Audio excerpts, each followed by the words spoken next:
भाई ये ताली आपकी जलन में बज रही है। स्वागत में किसी को हाथों से उत्साहित कीजिए, हतोत्साहित मत कीजिए। जोरदार ताली बजा करके स्वागत करते हैं। बहुत बढ़िया। आपको पता है ये आपके गांव की बेटी है और आदरणीय जोगेंद्र जी की सुपुत्री हैं, बड़ी वाली सुपुत्री हैं। 2 और बेटियां हैं, वो भी संभवतः इसी तरह से हैं। मैं आप सब लोगों से निवेदन कर रहा था कि जो व्यवस्था बिगड़ रही है, विषैला वातावरण हो रहा है, इसका जिम्मेवार कौन है?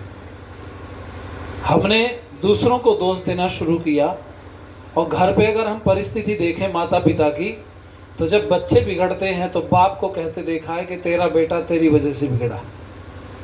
माँ को दोष देता है उसकी, और वो माँ क्या कहती है? ये तुम्हारी वजह से बिगड़ा है, तुम्हारा ध्यान इसकी तरफ नहीं, पूरी दुनिया में ध्यान रहता, बच्चे पर ध्यान नहीं। माता पिता का बच्चा सुधर जाए तो दोनों क्रेडिट लेने को तैयार है, हमारा है, मेरी वजह से सुधरा। और बिगड़ गया तो बोलो। हमारे पास तो बहुत लोग आते हैं बच्चों को लेके, जिसको सुधार दो। मैंने कहा क्यों सुधार दें? कि हमारी बात नहीं मानता है। मैंने क्या नहीं मानता? बोले जो हम कहें वो करता नहीं है, अपनी अपनी चलाता है, कुछ उपदेश दे दो, इसको सुधार दो। मैंने कहा भाई किसका है ये? बोले हमारा है। मैं कहा इसकी फीस कौन देता? बोले हम ही देते हैं। मैं कपड़े कौन ला के देता? बोले वो हम ही देते हैं। मैंने कहा खाने को कौन देता? बोले वो भी हम ही देते हैं। मैंने कहा तुमने पैदा किया, तुम खिलाते पिलाते नहलाते धुलाते, तुम ही पहनाते। जब तुम्हारी नहीं मानता, मैं क्या लगता हूँ इसका? भाई मेरा इससे मतलब क्या है? मेरी बात कैसे मान लेगा? मेरे पास कोई जादू की छड़ी इसके सर पे घुमाऊंगा, ये बात माननी शुरू कर देगा। आज आपको एक तरीका बताता हूँ। मैं डूंगर साहब पीछे ब्राह्मपुर में थे कार्यक्रम में, शायद 1-2 सत्रों में आप रहे, और जोगेंद्र जी तो हमारे साथ में सारे सत्रों में थे। पूरे कार्यक्रम को इन्होंने वहाँ बैठ करके कवर किया। कुछ वीडियोस भी मुझे भेजी इन्होंने रिकॉर्ड करके। आप सब लोगों से एक बात कहूँगा, ज़रा ध्यान देना। माताओं बहनों की भी सिल्क की साड़ी की बात कर रही है कि तन पे सिल्क की साड़ी है पर मन से दुखी है, आत्मा परेशान है, संकुचित है। आप ज़रा ध्यान देना मेरी बात के ऊपर। कपड़े खरीदती हैं माताएं बहनें, कितने दिन के लिए खरीदती हैं? विवाह के लिए खरीदे जाएं तो 1-2 विवाह से ज़्यादा उन कपड़ों से विवाह नहीं करती, क्योंकि उनको लगता है कि दूसरी वाली जब मिलेगी ना, वो रिश्तेदार कहेगी यही साड़ी तो पिछली वाली में पहन के आई थी, और यही वाली। सबको पता, सब दुखी है इस मामले से। विवाह की जितनी चिट्ठी आ जाए क्लोज वाले की, उतने कपड़े बनाने पड़ेंगे आप। आज की परिस्थिति ऐसी। पहले आदमी ने बढ़िया पैंट शर्ट बना ली तो वो 5-7 साल चलाता था, 10 साल चलाए तो कोई अतिशयोक्ति नहीं है। जब किसी के गया बढ़िया से शादी विवाह में, क्यों जी बाबूजी सिंचन जी बैठे हमारे, पड़ोसी मांग ले जाते, उसी से काम चलो। वो जमाना तो खैर वो आपका वाला था, मैं मेरे वाले की बात करूँगी। हम छोटे छोटे थे, हमने स्थिति देखी। और मैं आपको बताऊँ, एक व्यक्ति के साथ में मैं चला गया। उसने कहा सर्दी का समय था तो मुझे मोटरसाइकिल चलानी आती थी। मैं 12वीं क्लास में था डूंगर साहब। मैंने कहा यार तू जा कहाँ रहा है? सर्दी का समय, दिसंबर का जनवरी होगी या दिसंबर, भयंकर कड़ाके की सर्दी। सुबह सुबह 8 बजे किक मार के मोटरसाइकिल पे हमारे दरवाजे पे खड़र खड़र। मैंने कहाँ जा रहा है? बोला वहाँ चल रहे हैं जोया। मैंने कहा भाई जोया क्या करेगा? उसने कहा जल्दी फालतू प्रश्न मत पूछ, बढ़िया कपड़े पहन के। अब हम उठते बैठते थे, हालांकि वो युवा अवस्था थी उसकी, हम तो दहलीज पे चढ़ रहे थे। मैं कपड़े पहन के आया बढ़िया से, शर्ट पहनी, पैंट पहनी, ऊपर जैकेट वैकेट, मोजे वोजे, सर पे टोपा लगा के बैठ के मोटरसाइकिल पे। अब मैंने उसने मोटरसाइकिल चलाई। आधे रास्ते के बाद फिर उसने चलाई, उसने कहा तू चला। वो ठिठुर गया। जोया पहुंचने से पहले मेरे से कहा रोक ले। मैंने कहा क्या? वो सफ़ेद शर्ट पहन के गया तो पता नहीं कैसे दाग वाग लग गए। उसने कहा अपनी शर्ट निकाल। मैं निकाल दी, अपनी मुझे पहना दी, उसने मेरी पहन ली। मैंने कहा इतनी तैयारी से कहाँ जा रहा? बोला लड़की देखने जा रहे। वो फाइनल हो गया मामला। मेरी शर्ट से उसने पहन करके लकड़ी चूज कर ली, लड़की, और विवाह हो गया। आप जरा ध्यान देना, जितने विवाह होते उतनी ड्रेस बनती है। पुरुषों का तो फिर भी काम चल जाए, पर माताओं का काम बोलो नहीं चले। कपड़े बनाने की योजना है माताओं बहनों के पास, वैसे नहीं बोल रहा मैं। अब एक त्योहार गया है 1 दिन का, सब पूरी इतनी बड़ी बड़ी लिस्ट पकड़ा दी सबने, ये भी चाहिए, ये भी चाहिए, ये भी चाहिए। मैं नाम नहीं बताऊंगा त्योहार का, आप मत बताने, बता देंगे। बताओ कौन सा था, जोर से बोलो। माता जी को भी पता है, चौथा चरण चल रहा है, 70 के आसपास उम्र, इनको भी पता करवा चौथ। मैं तो इसका दूसरा नाम दे दिया माता जी, ये कड़वा चौथ है। करवा चौथ है ही नहीं, इसमें कहाँ करवा चौथ है, तो कड़वा चौथ है। घरों में इतने झगड़े हैं, आप सोचो भगवान करे अगर ये करवा चौथ मर जाए। करवा चौथ को कह रहा हूं मैं, और तो बहुत घरों के झगड़े खत्म हो जाएंगे। घरों में झगड़े इसी बात के हैं। इस साल से पिछले साल हमारा कार्यक्रम चल रहा बिजनौर में, ऐसे मंच लगा हुआ, इधर भीड़, और वो ये तो गेट दूर है, इसके भी पास में एकदम रास्ता, रास्ते के पास में वो एक घर बना हुआ है। रिकॉर्डिंग चल रही इसलिए गांव का नाम नहीं लूंगा मैं, 1-2 जगह ले लिया, पता नहीं उसे पीछे पड़ जाए यार हमारा नाम ले लेके बोल रहा है। पहले तो आई वो चलनी में, उसका चेहरा देखा उसने अपने पति का, वही हमारे सामने ही चल रहा पूरा ड्रामा, हम भजन गा रहे हैं, मेरा नंबर था, ये छवि हुई तो सब बोल लिया। भाई लोग मुझे धकेल धकाल के पीछे कर देते हैं, जिसकी चलती नहीं उसको ऐसे ही होता। हम जैसे का मैं बैठा रहा, आरी जी मेरा ध्यान बार बार इधर को भी जाए, बोलते बोलते अब आंखें इसको रोक तो लोगे नहीं, या तो मैंने कहा भाई वो घोड़े वाला पट्टा पहना दो आंखों में, इधर उधर दिखे ही नहीं। वो बस की बात नहीं, तो देखना पड़ता है चारों तरफ। मेरे पास कोई कागज पेंसिल भी नहीं होता कि मैं कहीं देख करके पढ़ करके आपको सुनाऊं, तो आपको देखता हूँ बोलता हूँ।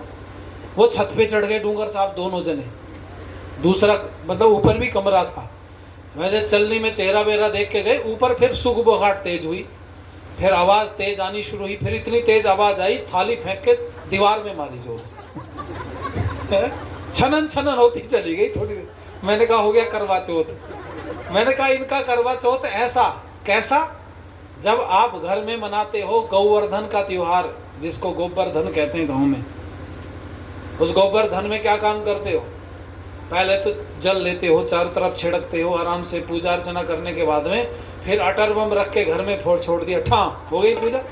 मैंने कहा ऐसे ही करवा चौथ मनाया गया, इन्होंने करवा चौथ मनाने के बाद में बम फोड़ दिया, हमारा तो मन गया। क्या फायदा ऐसे करवा चौथ का भाई। मैं देखा एक दिन एक वो आपकी तो पंजाबी लैंग्वेज है, आप तो समझ लेते हो। वो जम्मू में था, मैं बस में बैठा, एक आदमी ने सामान पकड़ा हुआ और एक हाथ से सीट नीचे पकड़ी, एक ऊपर डंडा बस का पकड़ा, बस ऐसे ऐसे चल रही पहाड़ में। और फोन आ गया घर वाली को, उसने हैंड फ्री कर लिया, वो छोटा वाला फोन, उसमें आवाज़ इतनी तेज आती है कि वहाँ तक आएगी आवाज़। हैंड फ्री करके कान में लगा, उसने किथे हो तुसी, बोला बस में हूँ। बोले साढ़े सामान चुक लिया, बोला नहीं चुका, बोले तेन मोतन थी। मतलब मेरा सामान नहीं लाया, तेरे को मोहतारी घर को भागा रहा है, सामान नहीं ला सकता था। पत्नी बोल रही करवा चौथ के दिन। हमारे तो एक भी त्योहार ऐसा नहीं जो पुरुष बेचारा व्रत रख ले और व्रत तोड़ दे, इनको छींक भी आ जाए। इन्होंने पूरा का पूरा गले में फंदा के रखा है। करवा चौथ के दिन कई महिलाओं को तो देखा सामने, वो उसको बोला ला के दे सामान, नहीं देता तो देख कुछ इधर खाऊंगी, तेरे प्राण खत्म। व्रत तोड़ने दे जरा। अच्छा एक बात बताओ माताओं, हंसना जरूरी है, चलो थोड़ी देर के लिए एक बात बताओ, अगर करवा चौथ का व्रत रखने से माताओं के, मैं कहूं कि भाई स्त्री के पति की रक्षा होती, उसका जीवन बचता, तो दुनिया में कोई स्त्री विधवा ना होती। समझ में आई बात। भाई भूख लगी मुझे, खाओ आप, तो मेरा पेट कैसे भरेगा। मेरी समझ में बात नहीं आई। व्रत रखा जा रहा है अपने लिए, दूसरों के लिए कैसे उसका लाभ मिल जाएगा। अगर ये व्यवस्था होती, कोई ऐसा, ये नीरा पाखंड है, ये तो प्रोग्राम है डिमांड पूरी करने का। और आप सोचो जरा, सबकी सब माताएं इसी काम में लगी हुई हैं। उनको लगता है साल में एक दिन तो ऐसा है जिस दिन ये मना नहीं कर सकता, जो कहूंगी ला के देगा। और क्या काम करती हैं, दूसरों को देख देख करके चलती हैं। उसने ऐसी मंगाई साड़ी, मैं भी ऐसी कहीं तो ताना मार देती घर में इस बात का कि तुमसे तो एक कत्तर भी नहीं बनाएगी अंगुली पे लपेटने लायक। मैं तो आज इसको छवि को देख रहा था, हम जहाँ भी जाएं कार्यक्रम में, हमें तो कोई अंगुली पे लपेटने का कपड़ा भी नहीं देता। अन्नू कह रहा था इसको लोग सूंट देते ला ला के। मैंने कहा भगवान से प्रार्थना कर अगले जन्म में तू लड़की बन जाइए भाई। हम तो मैंने कहा कम पहन लेंगे कपड़े, घिसे फटे पहन लेंगे, पर हमारे बस की बात नहीं भाई। ध्यान देना जरा, व्यवस्थाएं अलग अलग है सबके जीवन की, पर सुनना माताओं, मैं आप लोगों से निवेदन करूंगा, बहुत सारा पाखंड समाज में धस गया है। क्या सीता के समय में कहीं कहीं आपको दिखाई दिया कि करवा चौथ का व्रत रखा हो? बोलो। कृष्ण जी के लिए उनकी पत्नी ने व्रत रखा हो, रुक्मणी ने? राजा हरिश्चंद्र की पत्नी ने रखा हो, तारा ने उनके लिए? आजकल के वातावरण में इस समाज में, इस परिप्रेक्ष्य में जो महापुरुष हमारे पहले पैदा हुए उन्होंने रखा हो? ये नीरे पाखंड क्यों धस रहे समाज के अंदर? क्योंकि समाज में नई नई चीजें लाई जाती है, ट्रेंड चलता है, और इसमें ये खत्म हो जाता करवा चौथ का व्रत। अगर माताओं को ये कह देते कि करवा चौथ के दिन ज्यादा काम करना पड़ेगा तो अगले साल कह देती मैं ना रखती, मुझे जरूरत ना है। हुआ होगा जरूर, स्थिति बिगड़ती है। मैंने तो देखा एक दिन, मैं मेरी पत्नी के साथ में चला गया मॉल में, बिजनौर में छोटा सा शहर है, 2-4 मॉल ऐसे छोटे मोटे, तो वो सामान मिलता है तो लोग ज्यादातर वहीं भागते हैं। हमने तो दुनिया घूम रखी है, एक कपड़े जरूर देख करके आदमी धोखा खा जाता। हम तो मेट्रो सिटी में रहते हैं, टॉप मोस्ट व्यवस्थाओं में रहे, दुनिया भर की फ्लाइटों में उड़ लिए डूंगर साहब, पैदल भी चल लिए, 5-5, 10-10 हजार के कुर्ते भी पहन लिए और 100-150 रुपए का भी पहन लिए। अब वो इच्छा मन में वो सब चीजें नहीं रहती, सब भोगने के बाद में सब दुनिया को मन से वो सब चीजें निकल गई हैं। पर जरा ध्यान देना, कई बार ऐसी परिस्थिति सामने आती, मेरी पत्नी दोनों घूम रहे थे वहाँ, उसने कोई चीज वहाँ पर चयन कर ली, 1-2 चीज, तो मैंने देखा एक पति यूं हाथ बांधे खड़ा है, और अगर पत्नी कुछ सामान खरीद रहे हो, पति यूं हाथ बांधे खड़ा हो, तो एक मनोविज्ञान बता रहा हूं आपको, इसका मतलब तालमेल ठीक ठाक नहीं है। क्यों जी? तालमेल ठीक ठाक होता तो साथ साथ घूम रहा होता। उसने कहा ये ले लो, हाँ ठीक है जो तुम्हें अच्छा लगे ठीक है ले लो। उसने क्या काम किया, साड़ी ली, कंधे पे डाली, फिर यूं ऐसे फैलाई, शीशे के सामने खड़ी हुई, उसी के कलर की मैचिंग के सैंडल डाले, उसी की वो लिपस्टिक वगैरह सब वही कलर चयन किया उसने, मतलब मैचिंग, टोटल प्रोग्राम मैचिंग का था। उसने करने के कंधे पे डालने के बाद सैंडल पहन के बोला देखो जरा कैसी लग रही मैचिंग। पीछे से बोला कम वक्त कपड़ों की मैचिंग करती रहती, मन की मैचिंग कभी होती नहीं हमारी। उस पर ध्यान दिया ही नहीं जाता कभी।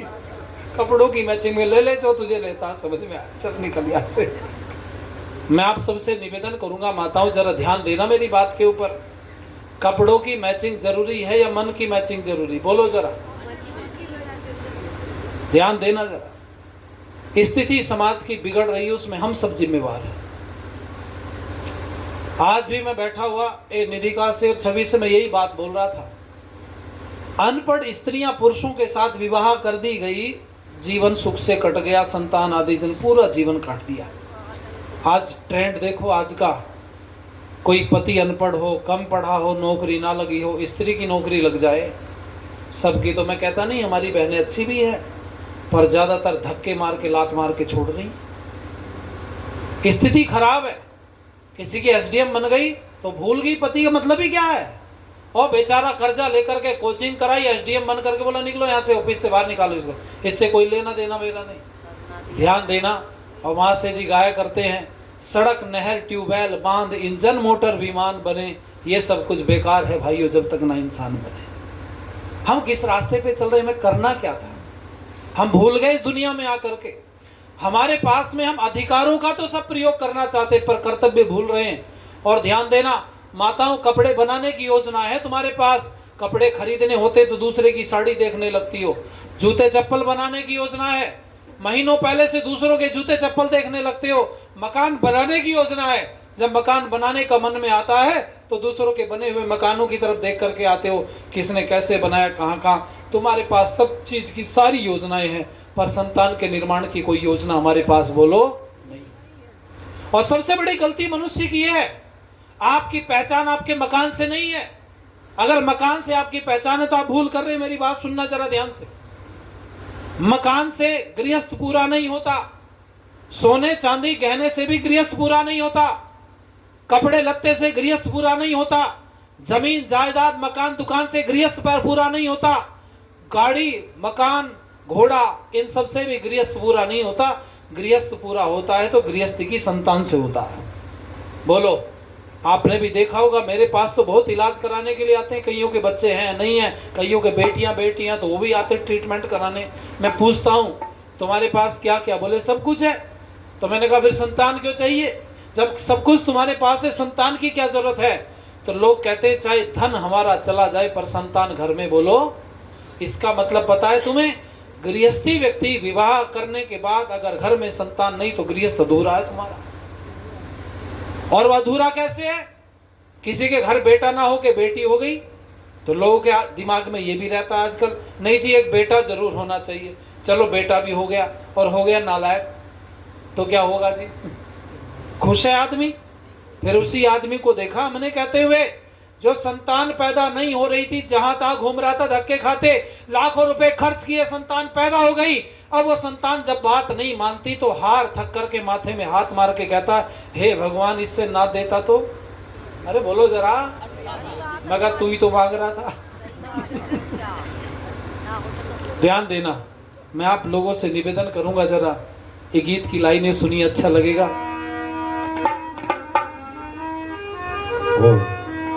अरे विषय वासनाओं में क्यों जिंदगी बिगाड़े हैं, अपने ही आप अपनी जड़ों को उखाड़े हैं। विषय वासनाओं में क्यों जिंदगी बिगाड़े हैं, अपने ही आप अपनी जड़ों को उखाड़े हैं, अपने ही आप अपनी जड़ों को उखाड़े हैं, अपने ही आप अपनी जड़ों को उखाड़े हैं। साफ सुथरी चादर तेरी लग न जाए इसमें दाग, साफ सुथरी चादर तेरी लग न जाए इसमें दाग। काम क्रोध लोभ मोह ईर्षा और द्वेष त्याग, साफ सुथरी चादर तेरी लग न जाए इसमें दाग। काम क्रोध लोभ मोह ईर्षा और द्वेष त्याग। लहलहा तबागो लहलहा तबागो निर्भाग क्यों उजाड़े हैं, अपने ही आप अपनी जड़ों को उखाड़े। ओ विषय वासनाओं में क्यों जिंदगी बिगाड़े हैं, अपने ही आप अपनी जड़ों को उखाड़े हैं, अपने ही आप अपनी जड़ों को उखाड़े हैं। जिंदगी का लक्ष्य भूला मस्त रंग ठाठ पे, जिंदगी का लक्ष्य भूला मस्त रंग ठाठ पे। धोबी का कुत्ता रहा घर पे न घाट पे, जिंदगी का लक्ष्य भूला मस्त रंग ठाठ में। धोबी का कुत्ता रहा घर पे न घाट पे। बुराइयों के पाट पे क्यों, बुराइयों के पाट पे क्यों जिंदगी पछाड़े हैं, अपने ही आप अपनी जड़ों को उखाड़े। विषय वासनाओं में क्यों जिंदगी बिगाड़े हैं, अपने ही आप अपनी जड़ों को उखाड़े हैं, अपने ही आप अपनी जड़ों को उखाड़े। कौन है कहाँ से आया, कहाँ पर ठिकाना तेरा। कौन है कहाँ से आया, कहाँ पर ठिकाना तेरा। ये भी न जाना तो है जाना अनजाना तेरा। कौन है कहाँ से आया, कहाँ पर ठिकाना तेरा। ये भी न जाना तो है जाना अनजाना तेरा। लूटा सब खजाना तेरा, लूटा सब खजाना तेरा। प्रेमी दिन दहाड़े हैं, अपने ही आप अपनी जड़ों को उखाड़े। ओ विषय वासनाओं में क्यों जिंदगी बिगाड़े हैं, अपने ही आप अपनी जड़ों को उखाड़े। ओ